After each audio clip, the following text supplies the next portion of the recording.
I'm a worker. That's what I do. I work with my hands. I build things.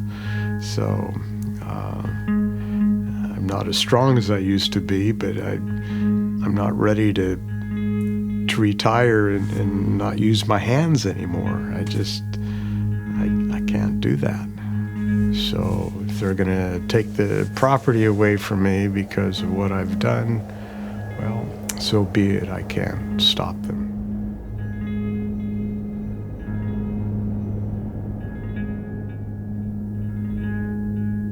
Why the county did not take action before now, I don't know. They're the only ones who can provide that answer. I couldn't do anything here without their permits, and I couldn't get their permits. They say, tear the entire property down, level everything, including this house, which was built in the 20s, and then I can apply for a building permit. You know, I'm 70 years old. I'm not going to start all over.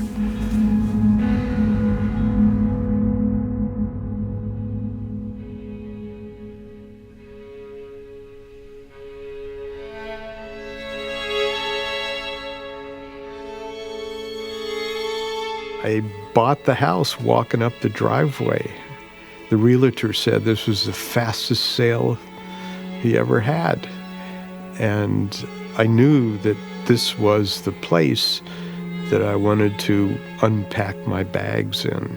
I felt almost like I was on a mission to release everything I absorbed in the 10 years of living on the road, and that is to find a better way of living on the planet that doesn't destroy life, that actually nourishes life. And that's what's important with all the systems that I'm creating here, is that I think I could demonstrate viable alternatives to the ways we're currently living on the planet that is so destructive and so wasteful.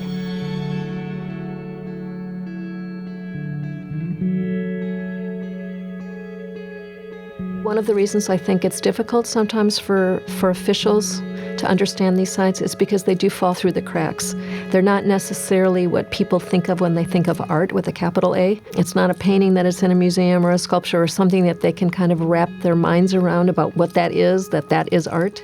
I think he had the idea of an ecological artistry, where we're going to work with these natural systems and make them function not in a mechanical way, but in a biological way. That, I think, makes him an ecological artist. What you're seeing when you walk onto David's property is a man's lifetime of creating art. And you know that because you can't stop thinking about it when you leave. You're being forced to face different ways of being that challenge the way that we live. This place here, the last resort, is kind of a gift to the future. I really believe that. It's a place where people might come in another time and have some kind of refuge and be in an inspired space and feel the almost magical gesture to the spirit of let's create because it's there to be created. I notice when people come up to the property for the first time, it really makes them happy. They get excited to see what I've created. Because sometimes I feel very defeated and like, have I just wasted my time all these years? But then the people that come to visit, it gives them a certain amount of pleasure and excitement to see what I built. What we try to do is make people understand that this is a genre of work and that there is precedent for supporting these kinds of monumental and very idiosyncratic constructions within their midst.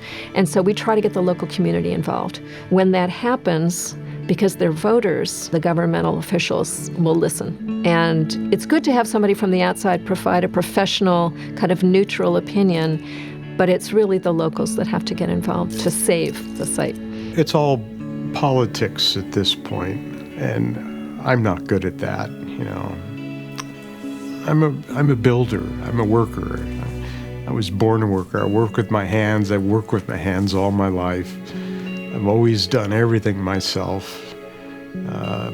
I've always been a tinkerer, inventor, and they don't leave me a lot of options here. So I'm at the mercy of the big powers. David versus Goliath.